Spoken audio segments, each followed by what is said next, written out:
ঢালিউডের চরম সংকটের সময় চলছে সম্প্রতি চলচ্চিত্র থেকে আজীবনের জন্য নিষিদ্ধ করা হয়েছে সুপারস্টার শাকিব খান সহ আরও ডজন খানেক অভিনয় শিল্পীকে। নিষিদ্ধ করা হয়েছে শীর্ষস্থানীয় প্রযোজনা প্রতিষ্ঠান জ্যাজ মাল্টিমিডিয়াকেও। এসব নিয়ে উত্তাল পুরো সিনেমা পাড়া। সিনেমা সংশ্লিষ্ট সবাই বিষয়টি নিয়ে কথা বলছেন। সে তালিকায় যুক্ত হলেন খ্যাতিমান নির্মাতা মুস্তফা সরওয়ার ফারুকী। তিনি তার ফেসবুকের মাধ্যমে জানিয়েছেন, ফেস্টিভ্যাল নিয়ে দৌড়ের উপর আছি, তাই বিস্তারিত কিছু লেখার সময় পাচ্ছি না। কিন্তু যে হারে নিষিদ্ধ খেলা খেলতে খেলতে নিজেদের হাসির বস্তু বানিয়ে ফেলতেছি, তাতে একটা কথা বলতেই হচ্ছে, আসল কাজ যেটা করা দরকার সেই সব দিকে নজর না দিয়া নিজেদের খইঞ্চু ট্রেড ইউনিয়নের কুতুব বানাইয়া অপ্রাসঙ্গিক কইরা ফালায়েন না ভাইয়েরা।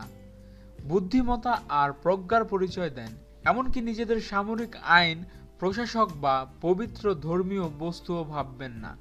ফারুকের এমন বক্তব্যে বোঝা যায় অবাঞ্ছিত তথ্য নিষিদ্ধ ঘোষণা করা কোনো সমাধান নয়, তাও আবার দেশের সবচেয়ে জনপ্রিয় নায়ক ও প্রযোজনা প্রতিষ্ঠানকে। সিনেমা ইন্ডাস্ট্রির মঙ্গলের জন্য এই সিদ্ধান্তের পরিবর্তন চান বলে ইঙ্গিত দিলেন মোস্তফা সরওয়ার ফারুকী। আপনাদের মতামত কি শাকিবকে নিষিদ্ধ করার বিষয়ে? এখনই কমেন্টস করে জানান এবং আমাদের ভিডিও ভালো লেগে থাকলে অবশ্যই চ্যানেল সাবস্ক্রাইব করতে ভুলবেন না এবং ভিডিওতে লাইক দিন। ধন্যবাদ।